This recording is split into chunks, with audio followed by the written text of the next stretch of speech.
La parole est à monsieur Fabien Di Filippo. Monsieur le Premier ministre, comment comprendre qu'il soit plus dangereux de marcher, courir ou rouler seul à vélo en forêt que de prendre le métro aux heures de pointe? Comment comprendre qu'il soit possible de mettre une soixantaine d'enfants dans le même bassin en cours d'EPS, mais qu'il reste interdit de reprendre des activités en petits groupes distanciés de moins d'une dizaine d'enfants? Le président semble d'ailleurs vous avoir désavoué sur ce point.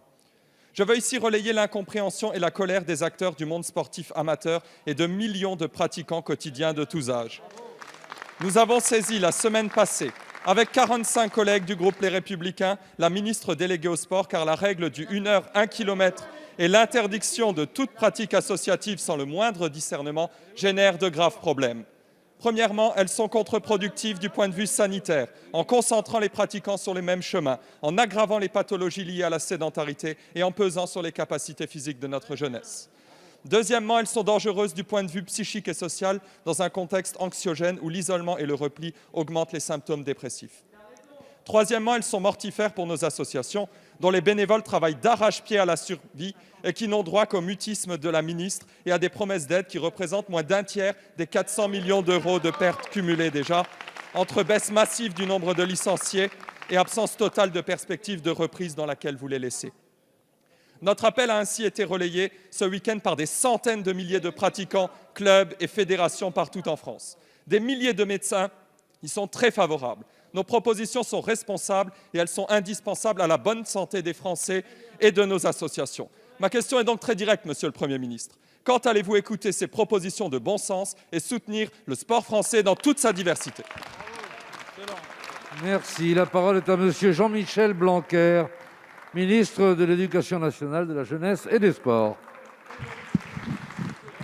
Merci, monsieur le président, mesdames et messieurs les députés, monsieur le député Di Filippo. Voilà encore un sujet sur lequel on pourrait en réalité aisément être d'accord sur l'ensemble des bancs de l'Assemblée, si on veut bien poursuivre l'intérêt général et pas chercher de vaines polémiques. Parce que, évidemment, que nous souhaitons tous le retour à des pratiques sportives normales.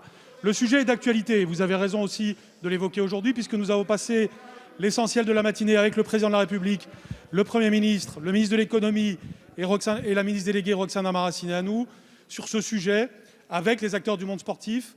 Et nous étions tous ensemble dans le même bateau. Il n'y avait pas cette colère dont vous parlez, il y avait l'esprit constructif.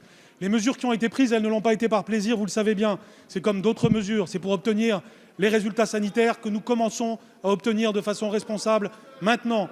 Mais évidemment, et je l'ai d'ailleurs dit ce matin dans un entretien, le type de propositions que vous faites, nous les suivrons le moment venu, quand les critères sanitaires le permettront, évidemment.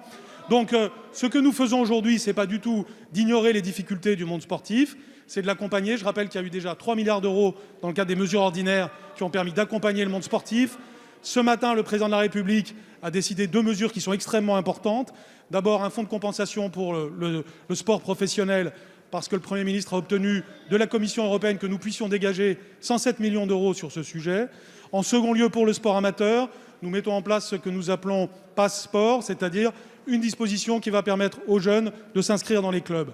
Il y avait ce matin un esprit constructif de satisfaction des acteurs, parce que nous allons non seulement traverser cette crise, mais préparer l'avenir. C'est cela qui est essentiel aujourd'hui, c'est en effet d'avoir un message positif vis-à-vis du monde sportif. Oui, nous allons traverser cette crise, mieux que la plupart des autres pays européens d'ailleurs, et derrière, nous allons rebondir pour qu'il y ait plus de pratiques sportives en France. Merci. Merci, monsieur le député.